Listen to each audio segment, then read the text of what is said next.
mendengarkan suara-Mu Tuhan. Kami percaya suara yang mulia, suara yang agung melalui firman-Mu Tuhan akan membuat kehidupan kami semakin hari semakin bertumbuh mengasihi Tuhan dan juga menuju pada kemuliaan hidup kami. Hamba-Mu tetap berjanji di hadapan Tuhan, hamba menunjukkan Tuhan hanya firman Allah yang hidup, yang benar dan yang sempurna Bapak kita. Inilah firman Allah yang hidup. Kami yang mendengar di dalam nama Bapa terus di dalam nama Tuhan Yesus Kristus kita berkata amin. Haleluya. Silakan duduk Bapak Ibu. Puji nama Tuhan, praise the Lord. Apa kabar? Luar biasa, dahsyat, hebat, ajaib kita.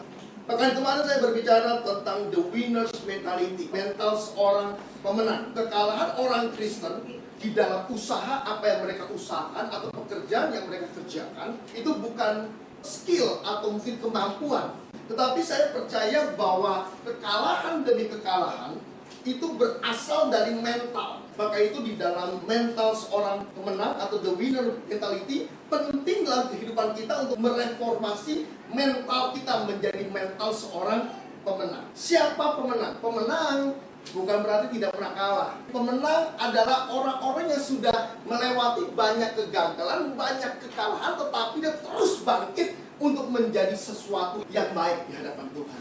Yang terpenting adalah kita harus bangkit. Hari ini saya akan berbicara tentang fata morgana. Cara saudara dan saya memandang dalam sudut pandang menentukan hasil di dalam setiap kehidupan kita. Coba kita lihat di dalam Amsal 14 ayat yang ke-12.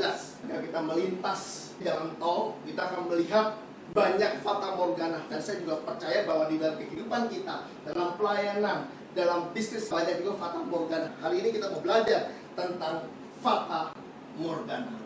Amsal 14 ayat yang ke-12 demikian firman Tuhan. Ada jalan yang disangka orang lurus. Jadi ada jalan yang disangka orang, yang disangka kita, yang disangka oleh saudara dan saya lurus. Tetapi ujungnya firman Tuhan bilang adalah maut. Karena saya percaya bahwa tidak ada satu orang pun hari ini yang bisa mengetahui tentang hal-hal yang ada di depan kita. 1 detik atau 1 sepersekian detik yang kita sedang jalani ini adalah suatu misteri. Apalagi besok, karena kita tidak pernah tahu tentang hidup kita besok. Mungkin hari ini saya ada di tempat ini, besok belum tentu. Sepersekian detik pun saya belum tentu ada di tempat ini lagi. Kalau tiba-tiba pada waktu saya lagi khotbah, saya collapse dan akhirnya saya drop, saya tidak ada di tempat ini lagi. Karena kita tidak pernah mengetahui tentang hari esok. Maka Daud bilang, selangkah aku melangkah adalah maut. Maka itu saya percaya bahwa saudara dan saya membutuhkan Tuhan. Tuhan itu adalah Alfa dan Omega. Alfa dan Omega berarti yang awal dan yang akhir. Untuk apa yang awal dan yang akhir? Siapa Tuhan yang awal dan yang akhir itu? Saya yakin Yesus adalah yang awal dan yang akhir. Allah yang saudara dan saya sembah adalah awal dan akhir. Tapi efeknya apa buat saya Alfa dan Omega itu? Alfa Omega berbicara tentang dia tahu akhir hidupmu dari awal dia mengenal hidupmu. Itulah Alfa dan Omega. Dia mengetahui akhir hidupmu. Dia mengetahui hari esok. Dia mengetahui 1 tahun lagi, 2 tahun lagi, 5 tahun lagi, 10 tahun lagi, bahkan sampai kau mati. Sebelum kau ada di dalam kandungan mama pun dia sudah tahu tentang akhir hidupmu seperti apa. Inilah Alfa dan Omega. Dia tahu akhir hidupmu dari awal. Dia mengenal saudara. Banyak jalan yang disangka orang lurus, tetapi ujungnya maut. Kenapa bisa ujungnya maut? Karena nggak ada penyertaan Tuhan, nggak ada connect dengan Tuhan, nggak tanya sama Tuhan, nggak melibatkan Tuhan dalam hidupnya dia. Akhirnya apa? Ujung-ujungnya pasti maut. Apapun juga hari ini yang tidak melibatkan Tuhan, ujungnya pasti maut, ujungnya pasti kematian. Harus connect dengan Tuhan, harus melibatkan Tuhan dalam hidup. Tuhan harus ada dalam hidup kita. Pada waktu di jalan tol kita lihat ada airnya. Kita sering lihat itu, ada airnya. Pada saat kita sudah sampai di sana, airnya nggak ada. Kenapa? Karena fata morgana.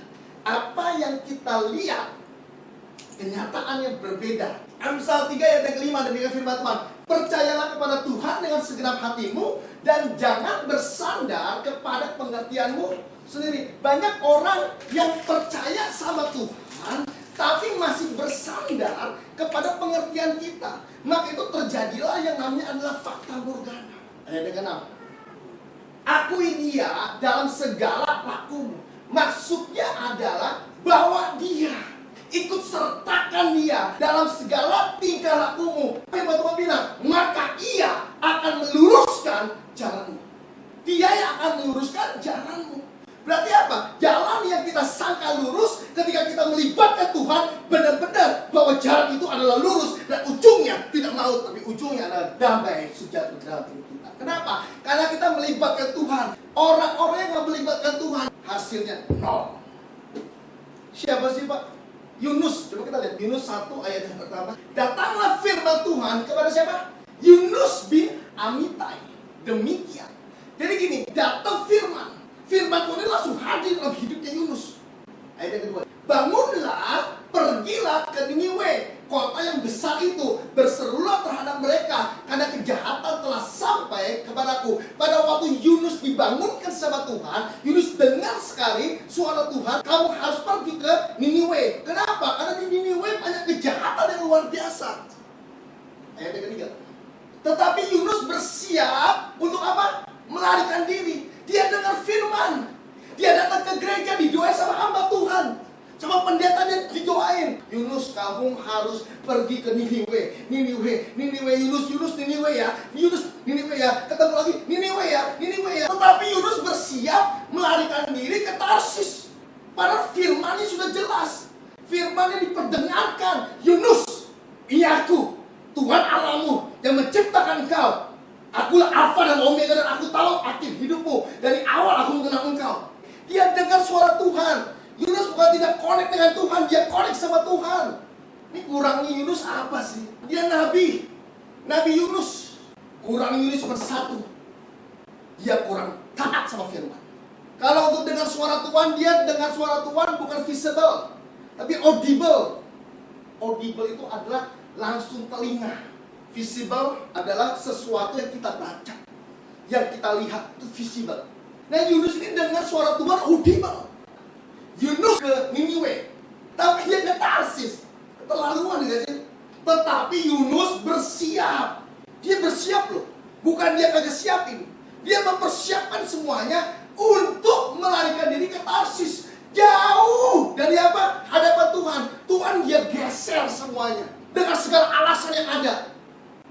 Firman Tuhan bukan dijadikan suatu kebenaran buat Yunus, tapi firman Tuhan dijadikan suatu pertimbangan yang menimbang-nimbang. Yang kedua, Yunus menjadikan firman Tuhan sebagai pembenaran diri, membenarkan diri dia. Padahal salah. Tetapi Yunus bersiap melarikan diri ke Tarsis, jauh dari hadapan Tuhan. Ia pergi ke Yafo dan mendapatkan di sana sebuah kapal yang akan berangkat ke Tarsis. Ia membayar biaya perjalanannya, lalu naik kapal itu untuk berlayar bersama-sama dengan mereka. Tarsis jauh dari hadapan Tuhan. Berhasil enggak Yunus? Pada waktu dia ke Tarsis, ya kan, uang kapalnya sudah ada. Dia berhasil. Dia mengira, wow, ini langkahnya Tuhan dalam hidup saya. Padahal dia menjauh dari Tuhan. End of the end. Dia dimakan sama yang namanya ikan. Singkat cerita itu. Dan sampai akhirnya Yunus kembali lagi. Dan dia kemana? Ke Niniwe. Saya mau bilang bahwa hari ini ketika engkau tidak ngikutin perintah Tuhan, dia akan tuntut engkau dan dia akan paksa engkau. Akhirnya apa? Cuman buang-buang waktu. Saudara, hati-hati sekali hari ini.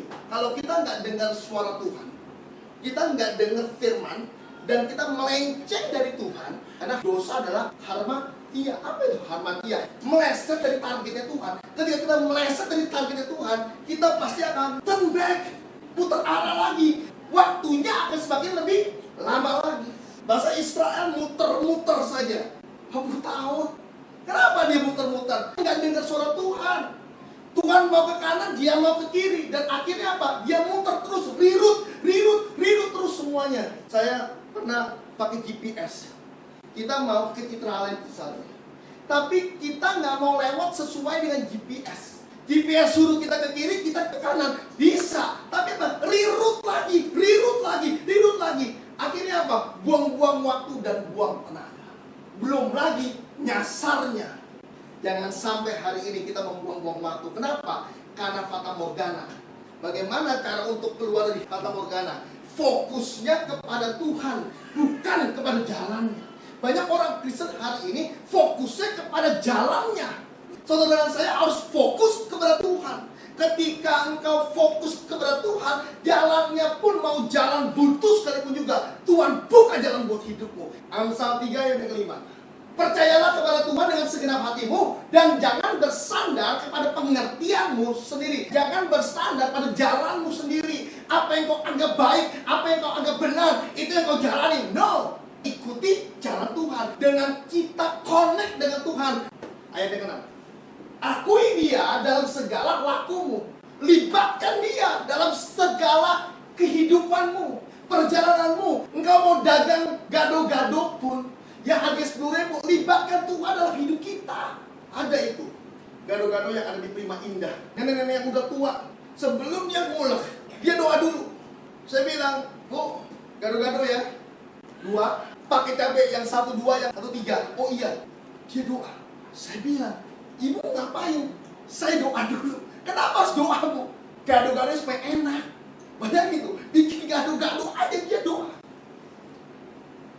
Ada teman saya waktu saya di Lampung Duri, waktu saya SD. Jadi pada waktu dia makan bareng-bareng sama saya, dia doa. Saya juga doa juga.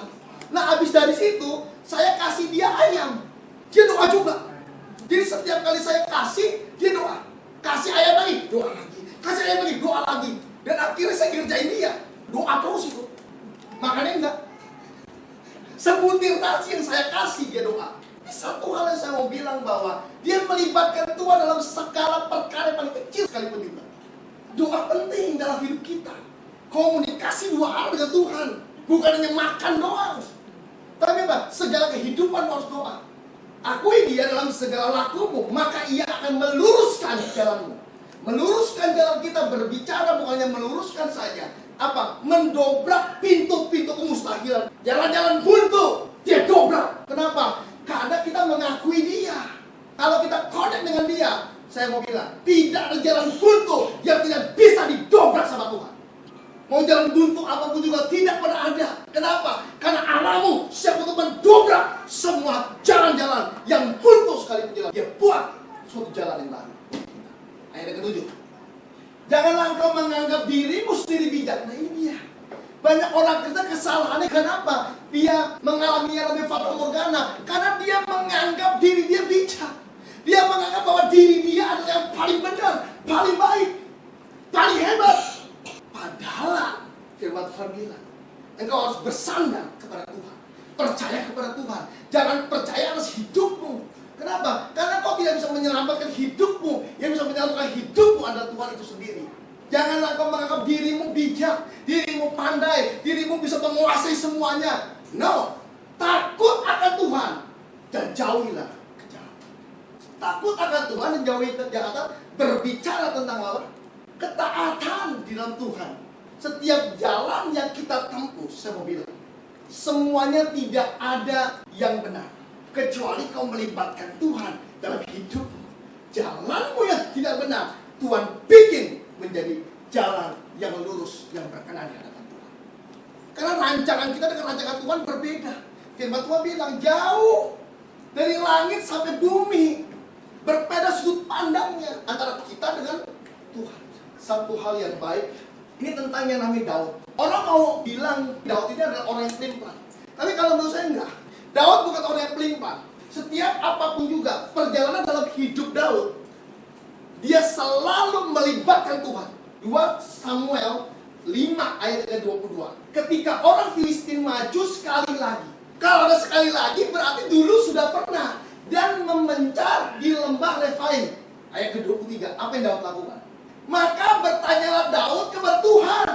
Lalu ia menjawab, jangan maju, tetapi buatlah gerakan lingkaran sampai ke belakang mereka, sehingga engkau dapat menyerang mereka dari jurusan pohon-pohon kertau. Sudah pernah ada pengalaman, tapi Daud tetap tanya sama Tuhan.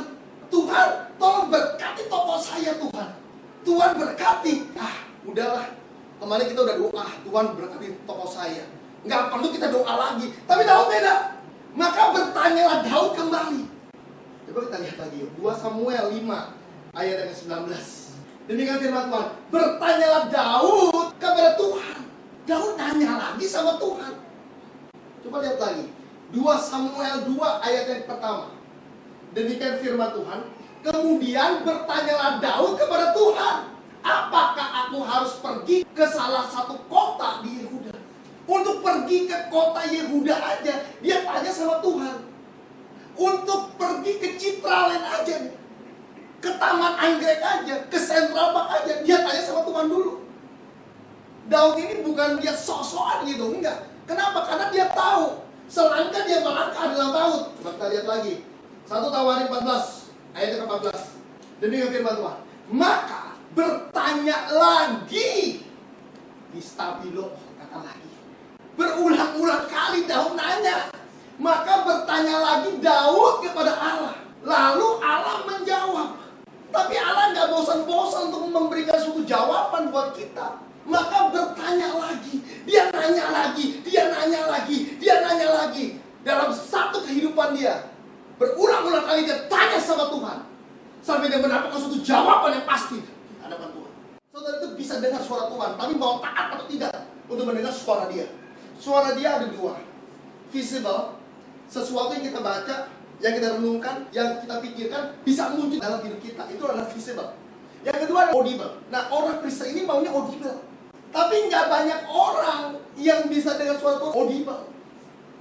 Saudara, saya mendengar suara Tuhan audible itu sekali seumur hidup saya. Sampai detik hari ini saya belum pernah lagi dengar suara Tuhan audible.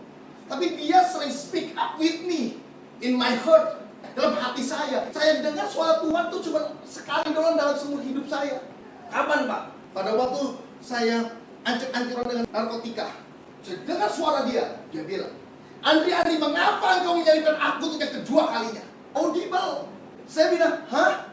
Dia lengkapi lagi, Andri, mengapa engkau menyalibkan aku untuk yang kedua kalinya? Di situ saya tahu bahwa dia Tuhan.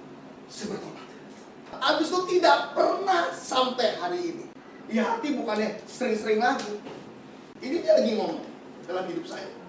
Ada 3 hal yang tidak bisa kita hitung dalam dunia ini. Yang pertama, bintang di langit, pasir di laut, dan yang ketiga, kasih Kristus dalam hidupku. Saya tulis, He speak up with me. Dia ngomong secara pribadi buat saya. Saya bilang, Tuhan terima kasih. Dapat ayatnya, Yohanes 15 ayat yang ke-13. Tidak ada kasih yang lebih besar daripada kasih seseorang yang memberikan nyawanya untuk sahabat-sahabatnya. Ini dia ngomong sama saya dan saya tulis. Tiba-tiba bisa stop. Karena pada waktu dia ngomong, saya harus tulis. Ini omongan-omongan Tuhan semua. Korban-korban ini adalah omongan-omongan Tuhan semua dalam hidup saya. Yang saya tulis. Saya pernah tidak tulis. Sampai detik hari ini saya menyesal. Dan saya kagak tahu apa yang Tuhan kasih pelajaran buat saya. Kenapa? Karena pelajaran itu tidak pernah diulang lagi. Tuhan suruh saya stop.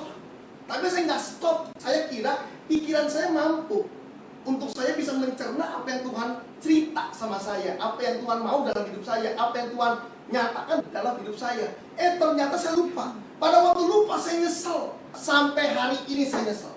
Saya sampai hari ini mikir, Tuhan itu apa sih Tuhan? Kasih tahu dong. Gak pernah kasih tahu. Kenapa? Karena gini, kalau dia sudah missing, gak ada kata kedua yang dia berikan buat kita. Jangan sempat missing, nyesel nanti. Apapun juga di dalam kehidupanmu kau tanya. Tanyanya bukan cuma sekali, bukan cuma 2 kali. Pak, terus bagaimana Pak kita bisa mengetahui itu suara Tuhan atau suara iblis atau suara setan Pak? Atau suara hati kita atau apapun juga Pak? Saya mau bilang, semua suara bisa yang namanya mengelabui kita. Iblis bisa jadi suaranya seperti suara Tuhan. Suara Tuhan bisa melalui suara hati. Suara hati kita bisa dipakai juga sama Tuhan menjadi suaranya dia. Terus bagaimana Pak cara supaya saya bisa membedakan? Saya mau bilang, tidak ada cara lain selain satu cara ini. Yang saya sudah uji cara ini. Bagaimana Pak? Suara dari firman atau dari Tuhan. Damai sejahtera. Itu dari Tuhan. Contoh, saya misalnya nanya nih sama hamba Tuhan, Pak, saya mau dapat jodoh nih Pak. Jodoh saya ini nih. Coba Bapak Pendeta liatin. Ini orangnya sebaik Pak. Tolong Pak Pendeta doain. Tolong Pak Pendeta liatin. Doa dia sama Tuhan. Oh iya, ini jodohnya kamu. Kira-kira ini suara Tuhan atau bukan nih? Bukan suara Tuhan. Dan dia bukan jodohnya. 1000%. Contoh lagi. Pak, saya mau usahain ini Pak. Berhasil atau tidak Pak? Dilihat sama pendeta. Berhasil. Kalau dia tanya sama saya, Pak, bagaimana Pak? Bukan dari Tuhan. Kok bisa Pak? Tanya lagi. Pak Andre, tolong Pak. Saya sakit ginjal Pak. Dua-duanya udah kagak berfungsi lagi. Tolong Pak. Saya mau ke dokter si A Pak. Dokter si ini jago Pak, ahli ginjal. Bahkan ginjal yang sudah mati dua-duanya bisa hidup lagi Pak. Hebat banget ini. Tolong Pak, doain saya Pak. Supaya tahu Pak, dokter ini emang dokter yang tepat dari Tuhan. Saya bilang, bukan dari Tuhan Mas. Cukup bisa yakin Pak. Yakin. Kenapa? Karena saudara saya tidak damai sejahtera. Pak, saya mau konseling. Kira-kira jalan keluar ini apa ya? Nggak damai berarti dia. Kalau dia damai, nggak usah konseling. nggak usah nanya, itu damai. Tapi kalau dia nanya sama saya bimbang Pak, yang mana Pak? Yang seperti gini atau yang ini Pak? Jalan kiri atau jalan kanan Pak? Dia bimbang. Anda tidak damai. Tidak damai, bukan dari Tuhan. Sederhana. Kenapa? Karena damai sejahtera hanya dari Tuhan. Tidak ada dari yang lain. Ketika kau bertanya sama saya, engkau tidak damai pasti. Udah jelas tidak damai. Ada pertanyaan-pertanyaan dalam hidupnya dia. Apakah Tuhan hadir? Oh no, Tuhan tidak mungkin hadir. Tuhan hadir untuk orang-orang yang hidupnya damai sejahtera. Maka itu damai sejahtera ukurannya. Yang lain bisa dikecohkan, dan kau pasti akan mengalami fata morgana. Saya mau bilang, Tuhan tidak pernah ada di dalam dosa kita. Tuhan tidak pernah ada di dalam kejahatan kita. Tuhan tidak pernah ada di dalam segala perbuatan-perbuatan yang jahat dalam hidup kita. Dan jangan pernah melibatkan Tuhan dalam doamu dalam perbuatan yang jahat itu. Oke lah. Banyak orang Kristen mau berbuat jahat aja dia berdoa dulu. Saya mau bilang, Tuhan tidak pernah ada. Tuhan ada di orang-orang yang hatinya murni, yang hatinya baik, yang berkenan di hadapan Tuhan. Dia ada buat kita. Yang hatinya penuh dengan damai, gak suka ngomongin orang, gak suka gosip, nyakitin hati orang. Dia ada di orang-orang itu. Tuhan ini berbeda. Penyertaan Tuhan itu sempurna dalam hidup kita. Maksudnya adalah bukan kita dengan gampang, dengan mudah kita berbuat dosa dan Tuhan menyertai kita. No. Hidup kita harus benar dulu di hadapan Tuhan. Kejadian 13 ayat pertama sampai ayat ke-17. Maka pergilah Abraham dari Mesir ke tanah Negev dengan istrinya dan segala kepunyaannya, dan Lot pun bersama-sama dengan dia. Ayat kedua. Adapun Abraham sangat kaya, banyak ternak, perak dan emasnya. Ayat yang ketiga. Ia berjalan dari tempat persinggahan ke tempat persinggahan, dari tanah Negev sampai dekat Betel, di mana kemah mula-mula berdiri antara Betel dan Ai. Ayat keempat. Ke tempat Mesbah dibuatnya dahulu di sana. Di situ Abraham memanggil nama Tuhan. Abraham itu banyak singgahnya. Ketika dia singgah, dia selalu memanggil nama Tuhan. Yang pertama, kalau kau tidak mau melihat fata morgana dalam hidupmu, kau harus panggil nama Tuhan di mana engkau berada di tempat itu. Maka itu jangan pernah lupa dalam hidupmu, di mana engkau berada harus ada firman pujian doa. Ayat 5. Juga Lot yang ikut bersama-sama dengan Abraham mempunyai domba dan lembu dan kemah. Jadi Abraham punya lembu, punya domba. Lot juga punya lembu, punya domba. Ayat ke-6. Tetapi negeri itu tidak cukup luas bagi mereka untuk diam bersama-sama, sebab harta milik mereka amat banyak, sehingga mereka tidak dapat diam bersama-sama. Jadi Abraham diberkati, Lot juga diberkati sama Tuhan. Lot punya kambing domba, Abraham punya kambing domba juga. Semuanya kaya. Ayat ke-7. Karena itu terjadilah perkelahian antara gembala Abraham dan gembala Lot. Waktu itu orang Kanaan dan orang Feris diam di negeri itu. Karena kaya dua-duanya, akhirnya terjadi pertengkaran. Maka itu hati-hati. Pertengkaran ada ketika bukan miskin, sama-sama kaya, tengkar. Hati-hati. Ke-8. Maka berkata Abraham kepada Lot, jangan kiranya ada perkelahian di antara aku dan engkau, dan antara gembalaku dan pada gembalamu, sebab kita ini kerabat. Ayat ke-9. Bukankah seluruh negeri ini terbuka untuk engkau? Baiklah, pisahkan dirimu daripadaku. Jika engkau ke kiri, maka aku ke kanan. Kalau engkau ke kanan, maka aku ke kiri. Jadi jelas sekali Abraham bilang bahwa jangan bertengkar deh. Ya kan, kita punya harta sama-sama banyak. Kalau kamu kiri, saya kanan. Kalau kamu kanan, saya kiri. Ayat ke-10. Lalu Lot melayangkan pandangnya dan dilihatnya bahwa seluruh lembah Yordan banyak airnya, seperti taman Tuhan, seperti tanah Mesir, sampai ke Zoar. Hal itu terjadi sebelum Tuhan memusnahkan Sodom dan Gomora. Lot lihat, tanah yang luar biasa, lembah Yordan, banyak airnya. Ayat yang ke-11. Sebab itu, Lot memilih baginya seluruh lembah Yordan itu, lalu ia berangkat ke sebelah timur, dan mereka berpisah. Jadi Lot memilih dulu. Abraham tinggal sisanya. Lot melihat bahwa ada berkat, ada air, ada susu, ada batu. Dia lihat airnya, dia lihat berkatnya, dia juga lihat kesembuhannya, mujizatnya, kemuliaannya. Dia lihat semuanya. Ke-12. Abraham lembah Yordan dan kemah di dekat Sodom. Ayat ke-13. Adapun orang Sodom sangat jahat dan berdosa terhadap Tuhan. Ayat ke-14. Setelah Lot berpisah dari Abraham, berfirmanlah Tuhan. Setelah Lot berpisah, Lot melihat ada susu, ada madu, dan dia bilang, aku kiri di sana. Oke, kalau kamu ke kanan, aku ke kiri. Kalau kamu ke kiri, aku ke kanan. Kalau kamu memilih yang namanya air itu, kemuliaan itu, mujizat itu, kesembuhan itu, jalan-jalan yang hebat luar biasa, oke, gak ada masalah. Setelah Lot berpisah dari Abraham, berfirman Tuhan kepada Abraham, pandanglah sekelilingmu dan lihatlah dari tempat engkau berdiri itu di timur dan di barat dan utara dan selatan. Ke-15. Sebab seluruh negeri yang kau lihat akan kuberikan kepadamu dan kepada keturunanmu untuk selama-lamanya. Di sini Lot melihat ada berkat, susu, ada madu, tapi di sana Abraham lihat nggak ada apa-apa, tapi yang ada hanya Tuhan. Wow, luar biasa. Lot melihat ada pekerjaan Tuhan saja. Lot melihat ada pernak-pernik Tuhan dalam hidupnya dia, tapi dia tidak pernah melihat bahwa ada Tuhan dalam hidupnya dia. Lot tidak lihat itu, tapi Abraham lihat itu. Ayat ke-16. Dan aku akan menjadikan keturunanmu seperti debu tanah banyaknya, sehingga jika ada yang nanti dapat menghitung debu tanah, keturunanmu juga akan dapat dihitung juga. Ayat 17. Bersiaplah, jalani negeri itu menurut panjang dan lebarnya, sebab kepadamu akan kuberikan negeri itu. Abraham belum lihat ada susu, ada madu, tapi dia lihat ada Tuhan dalam hidupnya dia, ada firman dalam hidupnya dia. Ayat ke-14. Setelah Lot berpisah dari Abraham, berfirman Tuhan. Ada firman, ada pujian, ada doa.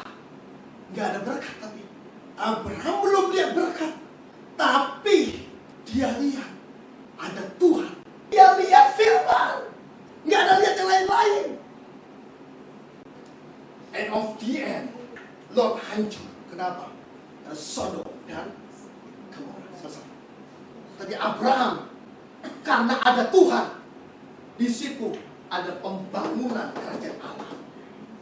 Di situ Abraham semakin hari semakin diberkati dan menjadi berkat untuk banyak orang. Itu Abraham. Kenapa? Karena dia melihat ada Tuhan. Orang-orang Jepang sampai hari ini menghirup yang namanya adalah matahari. Dan matahari itu ada kekuatan. Jadi kalau pas ada matahari dia untuk masuk dalam hidupnya dia. Pada waktu dia menghirup ada kekuatan. Saya mau bilang, orang-orang Jepang ini sebenarnya disesatkan. Harusnya yang dia hirup itu bukan matahari. Harusnya yang dia hirup adalah sumber si matahari itu sendiri. Penciptanya siapa? Adalah Allah. Hidup Allah. Jangan hidup pernak-pernik atau perlengkapan atau alat-alat yang Allah siapkan. Hidup Allahnya, sedot Allahnya dalam hidup kita, yaitu firman. Itulah manunggal di hadapan Tuhan. Yang kedua, berjalan bersama-sama dengan Tuhan. Pengalaman dengan Tuhan. 1 Raja-Raja 17 ayat ke-7 sampai ayat ke-16. Tetapi sesudah beberapa waktu sungai itu menjadi kering, sebab hujan tidak turun di negeri itu. Ayat ke-8. Maka datanglah firman Tuhan kepada siapa? Elia. Elia dapat firman Tuhan. Ayat ke-9. Bersiaplah pergi ke Sarfat yang termasuk wilayah Sidon, dan diamlah di sana. Ketahuilah aku telah memerintahkan seorang janda untuk memberi engkau makan. Ayat ke-10. Sesudah itu ia bersiap, lalu pergilah ke Sarfat. Setelah ia sampai di pintu gerbang kota itu, tampaklah di sana seorang janda sedang mengumpulkan kayu api. Ia berseru kepada perempuan itu, katanya, coba ambil bagiku sedikit air dalam kendi supaya aku minum. Ketika perempuan itu pergi mengambil, ia berseru lagi, coba ambil juga bagiku sepotong roti. Yang pertama, kalau kamu tidak mau melihat fata morgana, kau harus taat dari firman. Firman Tuhan bilang, ambil. Ayat ke-12. Perempuan itu menjawab, demi Tuhan Allah yang hidup sesungguhnya, tidak ada roti padaku sedikit pun juga. Dengan baik-baik, tidak ada apa? Roti sedikit pun juga padaku, kecuali segenggam tepung dalam tempayan dan sedikit minyak dalam buli-buli. Dan sekarang aku mengumpulkan 2-3 potong kayu api. Kemudian aku mau pulang dan mengelola bagiku dan bagi anakku. Setelah kami makan, maka kami akan mati. Perempuan ini mengalami fata morgana. Fata morgananya apa? Nanti saya akan mati. Fata morgana dalam hidupnya dia. Lihat, perempuan itu bilang, tidak ada roti. Elia bilang, ambil roti itu. Roti itu sudah ada loh. Tapi Elia ambil bagiku sepotong roti. Perempuan jawab apa? Tidak ada roti padaku sedikit pun juga. Elia tidak mengalami fata morgana. Ambil bagiku sepotong roti. Aku sudah lihat roti itu. Dan roti itu bukan fata morgana. Tapi perempuan itu bilang, nyatanya nih gak ada roti. Elia lihat, ada minyak. Coba ayat ke-12. Kecuali segenggam tepung dalam tempayan, sedikit minyak dalam buli-buli. Itu bahan roti. Elia udah lihat bahan roti ada, pasti roti ada. Dia bukan fata morgana. Dia melihat suatu kenyataan bersama-sama dengan Tuhan. Tapi si perempuan itu bilang, rotinya gak ada, Mr. Elia. Dia mengalami fata morgana si perempuan ini. Orang yang mengalami fata morgana, akhir-akhirnya dia bilang apa? Dan bagi anakku, dan setelah kami memakannya, maka kami akan mati. Setiap orang yang mengalami fata morgana, ujung-ujungnya tidak kuat dalam mental dia, mati dia. Tapi Elia beda. Bagi Elia dia punya Tuhan yang hidup. Yang penting satu, taat. Elia kesalfat, bukan karena kemauan dia. Dia kesalfat, itu adalah karena Tuhan dalam hidup dia. Ayat ke-13. Tetapi Elia berkata kepadanya, jangan takut, pulang. Buat seperti yang kau katakan, tetapi buat dulu bagiku. Jangan takut, hai perempuan, pulang, buatlah, buat juga bagi aku yang pertama kali. Prioritaskan Tuhan dalam hidup kita yang pertama kali. Maka apa? Mujizat akan terjadi dalam hidup kita. Seperti yang kau katakan, tetapi buat dahulu bagiku sepotong roti bundar kecil daripadanya dan bawalah kepadaku, kemudian barulah kau buat bagimu dan bagi anakmu. Ayat yang ke-14. Sebab beginilah firman Allah Israel, tepung dalam tempayan tidak akan habis, dan minyak dalam buli-buli tidak akan berkurang, sampai pada waktu Tuhan memberi hujan ke atas muka bumi. Berarti apa? Terjadi mujizat. Modalnya cuma satu, percaya saja. Hari ini saya mau katakan, percaya saja. Ibrani 11 ayat 24 sampai 27. Karena iman, maka Musa setelah dewasa menolak disebut anak putri Firaun. Ayat ke-25. Karena ia lebih suka menderita sengsara dengan umat Tuhan daripada untuk sementara menikmati kesenangan dari dosa. Ayat ke-26. Ia menganggap penghinaan Kristus sebagai kekayaan yang lebih besar daripada semua harta Mesir, sebab pandangannya ia arahkan kepada upah. Ayat ke-27. Karena iman, ia telah meninggalkan Mesir dengan tidak takut akan murka Allah. Ia bertahan sama seperti ia melihat apa yang tidak kelihatan. Musa melihat apa yang tidak kelihatan, yang belum dia lihat, yang belum ada di dalam matanya dia, pandangan dia, tapi dia tahu bahwa itu bukan fata morgana. Kenapa? Karena Allah menyertai dia. Ini Musa ini. Musa belum melihat apa yang akan terjadi besok, tapi Musa percaya bahwa Allah saya sudah melihat apa yang saya lihat. 2 Korintus 4 ayat ke-18. Sebab kami tidak memperhatikan yang kelihatan, melainkan yang tidak kelihatan. Karena yang kelihatan adalah sementara, sedangkan yang tidak kelihatan adalah kekal. Belum tentu hari ini apa yang kau tidak lihat itu tidak terjadi dalam hidupmu, karena kau punya Tuhan yang hebat dalam hidupmu. Tahu tidak, saudara? Seseorang yang bernama Walt Disney, dia menggambarkan satu dunia anak-anak, dunia hebat yang dia gambarkan semuanya. Selesai itu dia mati. Belum sempat apa yang dia gambar itu semuanya itu terjadi. Dan akhirnya diteruskan istrinya. Pada waktu itu Walt Disney dibuka lebar. Wah, semuanya sangat meriah sekali. Walt Disney ini yang berbeda dunia hebat luar biasa yang ada segala permainan-permainan, rumah boneka segala macam. Pokoknya the future banget lah. Ada satu orang wartawan. Dia bilang, Bu Walt Disney, boleh nggak saya tanya-tanya? Oh boleh, silakan aja. Sebelum dia tanya-tanya dia bilang, sayangnya, sayang banget, benar-benar sayang banget, Pak Walt Disney nggak bisa lihat semua kemegahan ini. Istrinya langsung bilang, Anda salah. Walt Disney sudah melihat ketika dia menggambar, tapi Anda baru melihat saat ini. Yes, Walt Disney sudah melihat satu gambaran yang besar sekali, yang luar biasa, tapi orang ini baru melihat kenyataannya bahwa terjadi semuanya. Bukan berarti hari ini yang tidak kelihatan tidak ada. Sinyal handphone tidak ada, tapi hari ini saya bisa telepon orang. Halo? Nggak ada kabelnya, tapi bisa ada sinyal. Siapa bisa lihat sinyal? Tidak ada yang bisa lihat sinyal. Berkat itu ada. kemuliaan ada, mujizat ada, kesembuhan ada. Engkau tidak bisa lihat itu, tapi bukan berarti yang tidak kelihatan tidak ada. Ada. Markus 5 ayat ke-36. Tetapi Yesus tidak menghiraukan perkataan mereka. Perkataan apapun juga dia tidak hiraukan. Yesus sudah kesampingkan, Yesus buang semuanya. Perkataan tidak mungkin. Masa iya? Benar gak sih? Yesus mengesampingkan semuanya, dibuang sama Yesus. Tetapi Yesus tidak menghiraukan perkataan mereka dan berkata kepada kepala rumah ibadah, jangan takut, percaya saja. Hidup kita ini bukan dari perjuangan kita. Yesus sudah berjuang atas hidup kita. Yang terpenting adalah satu, percaya saja. Apapun yang terjadi dalam hidup, cuma dua kata, percaya saja. Tidak ada yang tidak mungkin, karena Allah yang kau sembah adalah Allah yang hebat, Allah yang hidup. Fata Morgana kau kalahkan dengan apa? Percaya saja. Hanya percaya, itu modal kita. Kita nggak punya modal apapun juga. Modal kepercayaan ini itu akan sampai pada hidup yang kekal. Maka itu iman, pengharapan, dan kasih. Iman penting dalam hidup kita. Pengharapan, kita berharap kehidupan yang kekal itu. Yang ketiga adalah kasih.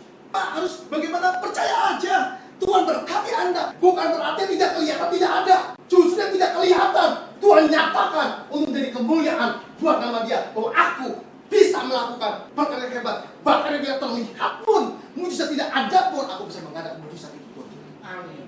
Percaya saja Tuhan Yesus.